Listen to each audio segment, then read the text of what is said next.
ഉലമാക്കളെ മാറ്റി വെച്ചുകൊണ്ട് മഹല്ലുകൾക്ക് മുന്നോട്ട് പോകാൻ പറ്റില്ല. ഉമറാക്കളെ മാറ്റി വെച്ചുകൊണ്ട് മഹല്ലുകൾക്ക് മുന്നോട്ട് പോകാൻ കഴിയുകയില്ല. ഇസ്ലാമിന്റെ സന്ദേശത്തെ തലമുറകൾക്ക് പകർന്നു കൊടുക്കാനുള്ള ചുമതല ഉലമാക്കൾക്കാണ്. ആ ഉലമാക്കളെ സൃഷ്ടിക്കുവാനുള്ള ചുമതല, ആ ഉലമാക്കളെ നിർമ്മിക്കുവാനുള്ള, ആ ഉലമാക്കളെ ഉണ്ടാക്കുവാനുള്ള ചുമതല, ഭൗതികമായ അതിന്റെ സാഹചര്യങ്ങൾ ഒരുക്കുവാനുള്ള ഉത്തരവാദിത്വം ഉമറാക്കൾക്കാണ്. ഉമറാക്കൾ ഒരിക്കലും തന്നെ അതൊരു പ്രയാസമായിട്ട് പറയാറില്ല. ഇത് ഞങ്ങളുടെ ഔദാര്യമാണ് എന്ന് ഉമറാക്കൾ പറയാറില്ല. മദ്രസ ഉണ്ടാക്കുന്നത് ഞങ്ങൾ ഉമറാക്കളുടെ ഔദാര്യമാണ് എന്നൊരു മഹല്ലുകാരും പറയാറില്ല. മറിച്ച് ഞങ്ങൾക്ക് കാണിച്ചു തന്നിട്ടുള്ള മാതൃക ഇന്ന് ഗൾഫുകളും മറ്റു സാഹചര്യ വിഭവശേഷിയൊക്കെ നമുക്കുണ്ട്. ഇതൊന്നും ഇല്ലാത്ത കാലത്തും പള്ളികളും മദ്രസകളും ദീനീ സ്ഥാപനങ്ങളും എല്ലാം മുൻ തലമുറകളും നടത്തി നമുക്ക് കാണിച്ചു തന്നിരുന്നു. അവർ വെട്ടിത്തുന്ന വഴികളിലൂടെ സഞ്ചരിച്ചാൽ മതി ഇപ്പോഴത്തെ നമ്മൾ ഉൾക്കൊള്ളുന്ന തലമുറ. നമുക്ക് നമ്മുടേതിന് വേണ്ടി വേറൊന്നും ഉണ്ടാക്കേണ്ട കാര്യമില്ല. നമ്മൾ പൂർവികർ സഞ്ചരിച്ച മഹനീയമായിട്ടുള്ള മാതൃകയുണ്ട്. അതിനെ നിലനിർത്തുക, അതിനെ കൊണ്ട് അതിനെ ശുദ്ധമാക്കി മുന്നോട്ട് കൊണ്ടുപോകുക. പലരും അതിനെ മലീമസമാക്കുവാൻ ശ്രമിക്കുന്നത് നേരത്തെ ഇവിടെ സൂചിപ്പിച്ച്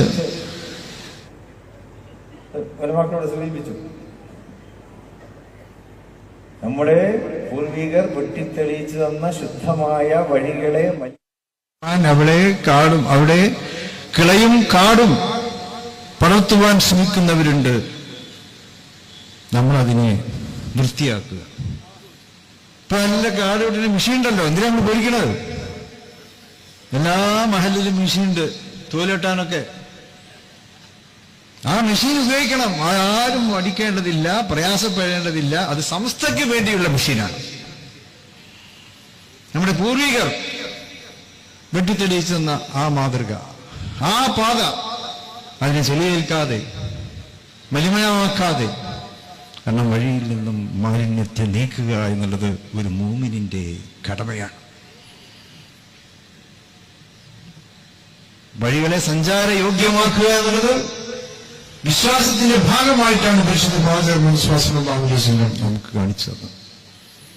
അതുകൊണ്ട് മഹല്ലുകളെ സജീവമാക്കി സുരക്ഷിതമാക്കി നമ്മൾ നിലനിർത്തുക എന്നൊരു ഭൂമിയെ കാണിച്ചു തന്ന വലിയ മാതൃക. പിന്നെ വിഷയദാരിദ്ര്യമുള്ളവര് പലതും പറഞ്ഞു വന്നിരിക്കും. എനിക്ക് അവരോട് പറയാനുള്ളത്, വിഷയദാരിദ്ര്യം എന്തിനാ നിങ്ങൾ വിഷയദാരിദ്ര്യത്തിൽ ഇങ്ങനെ ബുദ്ധിമുട്ടുന്നത്?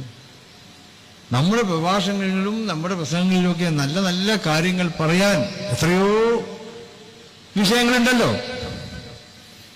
നമ്മുടെ വേദികൾ അതിനുവേണ്ടിയാണ് നമ്മൾ പ്രയോജനപ്പെടുത്തേണ്ടത്, അല്ലാതെ തെറ്റിദ്ധരിപ്പിക്കുവാൻ വേണ്ടിയല്ല. നമ്മൾ സത്യത്തിന്റെ മാർഗത്തിലൂടെ മുന്നോട്ട് പോകുന്നവരാണ്. പ്രവാഫി വിഷയത്തിലും അതിവിടെ സൂചിപ്പിക്കപ്പെട്ടു കഴിഞ്ഞു. അതിന് ഉത്തരവാദിത്തപ്പെട്ട ഒരു സമിതി അതിലുണ്ട്. സമസ്ത കേരള ജമിയത്തുൽ ഉലമയുടെ ഉന്നത മുഷാവറ അംഗങ്ങൾ ഉൾക്കൊള്ളുന്ന ഒരു സമിതിയാണ്. അവരെയും മറികടന്നുകൊണ്ടുള്ള പ്രചാരണത്തിനൊന്നും ആരും മെനക്കെടരുത് എന്ന് എനിക്ക് പറയാനുള്ളത്. അവരാണ് വാഫി വിഷയത്തിലാകട്ടെ, സമുദായത്തെ ബാധിക്കുന്ന വിദ്യാഭ്യാസപരമായ കാര്യങ്ങൾ, സാമൂഹ്യമായ മറ്റു കാര്യങ്ങൾ, മതസൗഹാർദ്ദപരമായിട്ടുള്ള കാര്യങ്ങൾ, ഈ കാര്യങ്ങളിലൊക്കെ തന്നെ ഉന്നത സമിതിയായ സമസ്ത കേരള ജമിയത്തുൽ ഉലമ കാലാകാലങ്ങളിൽ ഉറച്ച നിലപാടുകൾ എടുത്തിട്ടുണ്ട്. ആ നിലപാടുകളിൽ എടുക്കാൻ കാര്യശേഷിയുള്ളവർ തന്നെയാണ് ഇപ്പോഴും അവിടെ ഉള്ളത്. അവരെ മറികടക്കാൻ ആരും തന്നെ മെനക്കെടേണ്ടതില്ല എന്നാണ് എനിക്ക് പറയാനുള്ളത്. അത് കേരളത്തിന്റെ നവോത്ഥാന പാരമ്പര്യത്തിന് എതിരാണ്. അനുസരിക്കുക എന്നുള്ളതാണ് ഇസ്ലാം മുന്നോട്ട് വെക്കുന്നതാണ്. അനുസരണമാണ്, അനുസരിക്കുക എന്നുള്ളതാണ് നമ്മുടെ പാരമ്പര്യം. മഹാനായ ശംസുൽ ഉലമ അവറുകൾ നമുക്ക് കാണിച്ചു തന്ന പാരമ്പര്യം അതാണ്. ആ പാരമ്പര്യത്തിലൂടെ തന്നെ നമുക്ക് മുന്നോട്ട് പോകണം.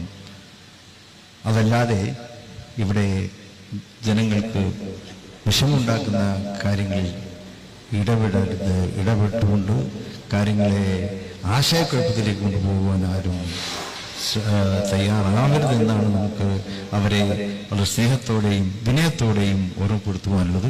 നമുക്ക് നല്ലൊരു പാരമ്പര്യം ഉണ്ടല്ലോ, നമുക്ക് സമ്പന്നമായൊരു ഉലമാ നേതൃത്വമുണ്ട്. അത് കേരളത്തിന്റെ ഏറ്റവും വലിയൊരു സമ്പത്ത് അതാണ്, നമ്മുടെ ആസ്തി അതാണ്. വിദ്യ കൊണ്ടും ഹിക്മത്ത് കൊണ്ടും സമ്പന്നമായൊരു ഉലമാക്കളുടെ നിര കേരളീയ മുസ്ലിങ്ങളെ സംബന്ധിച്ചിടത്തോളം ഉണ്ട്. അവരുള്ള കാലത്തോളം കേരളത്തിലെ മുസ്ലിങ്ങൾ പട്ടിണിയാവുകയില്ല. നമ്മെ ഏത് കാലത്തും ഏത് സന്ദർഭത്തിലും